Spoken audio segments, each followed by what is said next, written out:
want to lead you to the Epistle to the Hebrews, chapter 11, verses 29, and all the way through the beginning of chapter 12.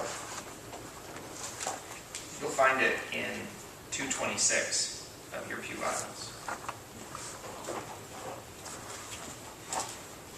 By faith, the people passed through the Red Sea as if it were dry land. But when the Egyptians attempted to do so, they were drowned. By faith, the walls of Jericho fell after they had been encircled for 7 days. By faith, Rahab the prostitute did not perish with those who were disobedient, because she had received the spies in peace. What more shall I say? For time would fail me to tell of Gideon, Barak, Samson, Jephthah, of David and Samuel and the prophets who, through faith, conquered kingdoms, administered justice, obtained promises, shut the mouths of lions, quenched raging fire, escaped the edge of the sword, won strength out of weakness, became mighty in war, put foreign armies to flight. Women received their dead by resurrection. Others were tortured, refusing to accept release in order to obtain a better resurrection. Others suffered a mocking and flogging and even chains and imprisonment. They were stoned to death. They were sawn in two. They were killed by the sword. They went about in skins of sheep and goats, destitute, persecuted, and tormented, of whom the world was not worthy. They wandered in deserts and mountains, and in caves and holes in the ground. Yet all these, though they were commended for their faith, did not receive what was promised, since God had promised something better, so that they would not, apart from us, be made perfect or complete. Therefore, since we are surrounded by such a great cloud of witnesses, let us also lay aside every weight and the sin that clings so closely, and let us run with perseverance the race that is set before us, looking to Jesus, the pioneer and perfecter of our faith, who for the sake of the joy that was set before him endured the cross, disregarding its shame, and has taken his seat at the right hand of the throne of God. The word of the Lord. Thanks be to God. We're going to be all over the Bible today, so get ready. I'm going to have you flipping back and forth. And also, I should give you forewarning, this sermon is going to get nerdy. This is what happens when you leave me alone for 4 weeks. I start doing exegetical word studies in multiple languages. So just be ready for that. It's going to be fun, but it's going to be a lot. And I'm excited, because I want to talk about one of the most important words to our Christian life that is also one of the most important words to our Christian subculture. And that's the word faith. And I want to unpack for you some things that have really helped me in my understanding of the meaning of faith and what we're called to when we're called to things like this author of the Hebrews talks about. I have issues with faith. I have issues with what God calls me to in faith, but I also have issues with what humans call me to in faith. I feel like so often it's used as an excuse. So often I hear, oh, well, just have faith. But I don't have faith. Sometimes I hear, well, just have faith about something that I'm not at all confident God has actually promised me. I don't have faith I'll get a job. I have to get a job to get a job. Sometimes we're talking about relating our worldview to people who believe other things. And people use faith as an excuse to be irrational. They say, well, you know, we can't really talk about all this. It's just faith. I don't really have to justify why I believe anything. I don't really have to give an answer for the hope that I have in me. I have faith, and it bothers me. Some of you were with me earlier this year when I gave my sermon on critically thinking Thomas. And I talked about why that bothers me and why that's not what I believe that the Bible actually calls us to. But something hangs on to this other kind of faith. This kind of faith which I don't think is what the author of the Hebrews is talking about when he talks about people both in his own present time and in the time of the Old Testament who endured persecution and suffering and who overcame great obstacles. For many of us, Mark Twain is right about the way we use the word faith. Mark Twain said, faith is believing what you know ain't so. And I don't think that's what Jesus meant. Another way to talk about what we mean by faith, I think the way I hear it used very often, faith is like a suspension of disbelief. So I know I'm younger than y'all, many of y'all. I saw Suicide Squad this last Friday, 2 days ago. I assume some of you have seen the previews. It's about a superhero team, sort of, and it features a large crocodile man who can breathe underwater. He has scaly skin and he's super strong. At no point, while watching Suicide Squad, did I think to myself, oh, it's okay, I don't have to worry that this character will be eaten by a crocodile man, because crocodile men don't exist. Right? I was able to suspend disbelief for the duration of the movie and say, okay, I'm just going to accept that in this world, crocodile men exist. And I think for many of us, that's what we're asked with regard to faith. Just, if you wonder if some of the claims of the Bible aren't true, if you think that maybe it's hard to believe that miracles might happen, that people can come back from the dead, just try not to think about that and go with me here.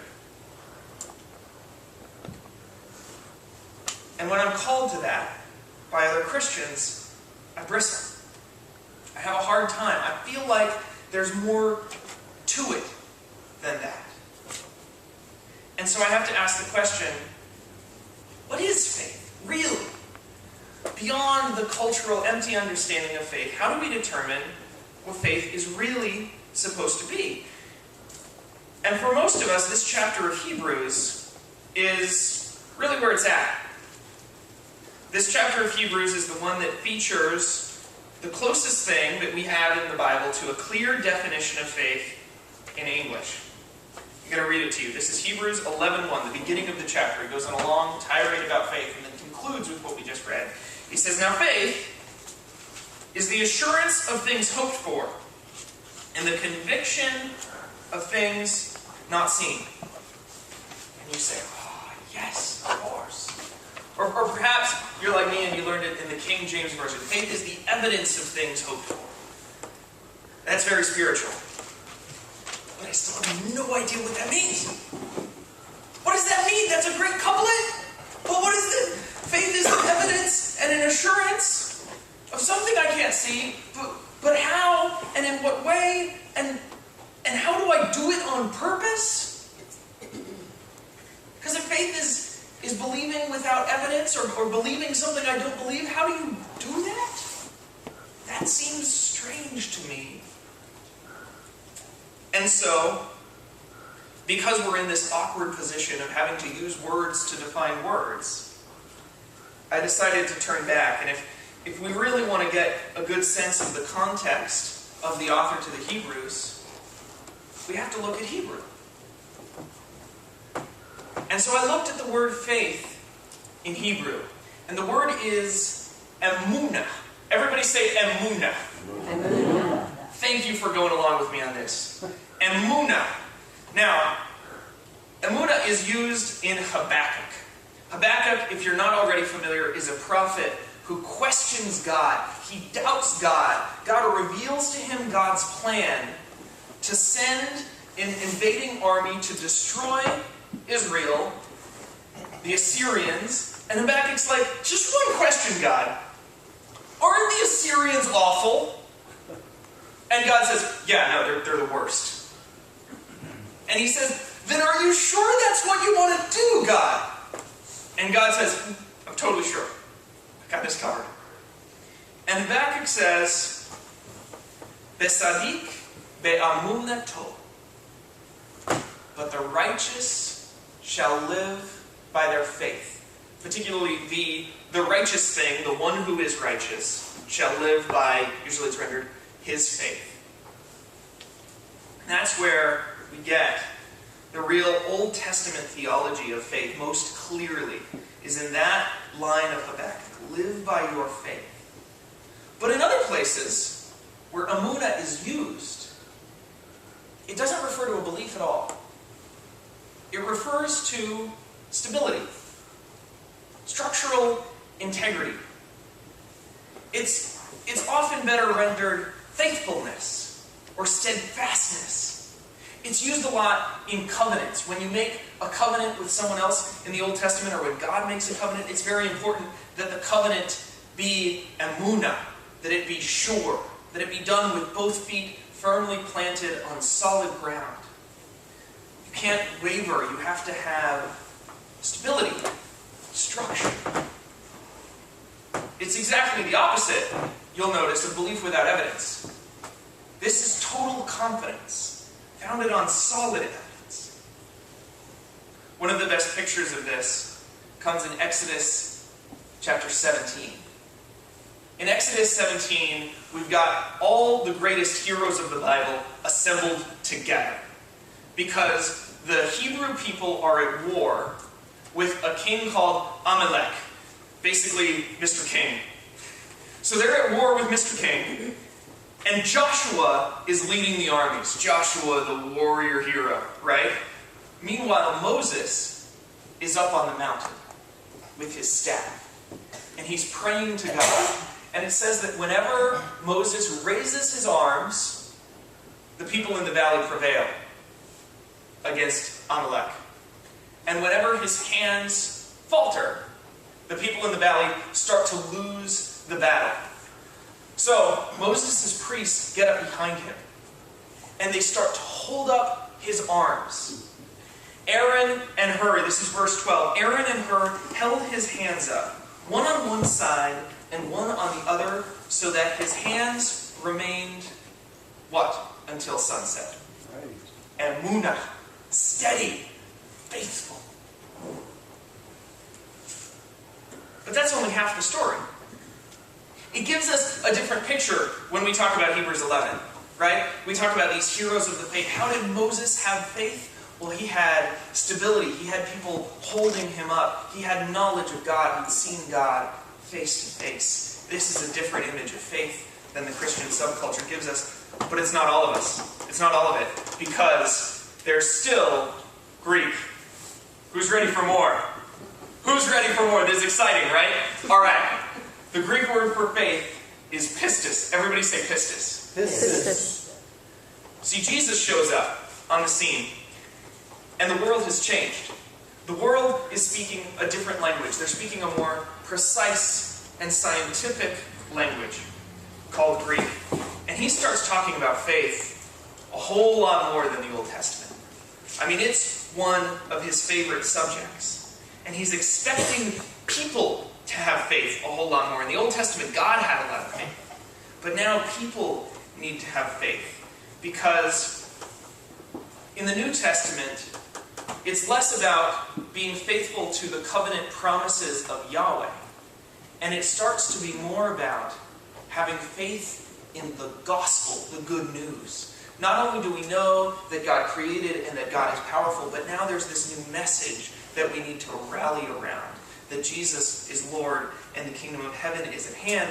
And so faith carries from pistis, carries from emunah, some of those meanings. See, in that time, even many of the Jewish people didn't speak fluent Hebrew. They were more comfortable speaking Greek, just like many people grew up speaking English in many other nations today. It was the lingua franca. And so many Jewish people became familiar with their scriptures in Greek in a translation called the Septuagint. And in the Septuagint, emunah is translated into pistis. In Habakkuk, the righteous will live by his pistis now, because we're reading Habakkuk in Greek and we're understanding it this way. So we know that it has some sense of this meaning of stability. It has some sense of this meaning of surety. It has some sense of this meaning of keeping your covenants. But it also, pistis, starts to take on other meanings. Meanings that have more to do with your brain. That have more to do with belief. And have more to do with trust. It could be as simple, pistis, it's not a religious word. It could be as simple as intellectual assent. Do you think this is true? Yeah, I think that's true. Do you believe that if you mix blue and yellow, they make green? Yeah, I believe that. I have faith that that's true. And it doesn't have to be belief without evidence, it's just believing something. In fact, most people are familiar with James 2:19. So you believe there is one God, good? Even the demons believe that and tremble? That's the word pistis that's used. Even the demons have faith that there's one God. It's not about the difference between belief and faith. That's a verse about the difference between faith and something more, faith and commitment, faith and doing the works that God taught us. So sometimes pistis is about that. Sometimes it's just about believing something. But sometimes it's more, as it is in the Hebrews. By faith, these people did mighty things. So we have to ask then, what is really going on? I mean, in these important passages in the Bible, and I'm reading the Bible, and it mentions faith so much. When Jesus reached out his hand to Peter, who was sinking in the seas, and he said, "Ye of little faith, why did you doubt?" What did he mean? Except, of course, for the great pun that's there. Right? Because you get that pun now, right? That's hilarious. Jesus is a real jokester. Why are you so wobbly, Peter? In fact, he does it on both sides. He says, "You of little stability, you of little steadfastness, why did you doubt?" And he uses the word distazo. Why did you waver? So Peter's sinking in the water, and he's like, "You're so wobbly." But other than that, what's he saying? Who's ready for one more language? We're surrounded by such a great cloud of witnesses. And sometimes we realize that there's a gap between our first century vocabulary, between what the people would hear when they heard a word and they were familiar with speaking that language, and our own vocabulary. And a lot of that sometimes is created by the way society has progressed and been formed by these scriptures in between us and them. You know, the King James Version of the Bible gave us so many of our own idioms and phrases. And a great place to go for more information when we need more is church history. Are y'all full yet? Can you take a deep breath and go one more swallow down into the depths with me? Let's open up Latin. Alright, because St. Jerome translated the Greek Bible into Latin, and it informs us so much about the way we use the word faith. It's going to be worth it, and it's going to be easier. It's going to be easier because we've got cognates this time. Are you ready? Alright. He did a funny thing. See, in Greek, you can translate pistis into any part of speech. You can have the faith, you can faith, something can be faithish, someone can be a faither, you can do things faithfully, any of that. And so St. Jerome had to make sense of how to do that, because he can't pull all those tricks in Latin. And he decided that for the most part, nouns, he would translate them to mean belief. He would translate them to... nouns he would tend to translate to mean belief. So if you have a noun, then you kratos. Everybody say kratos. Kratos. And you're familiar with kratos, aren't you?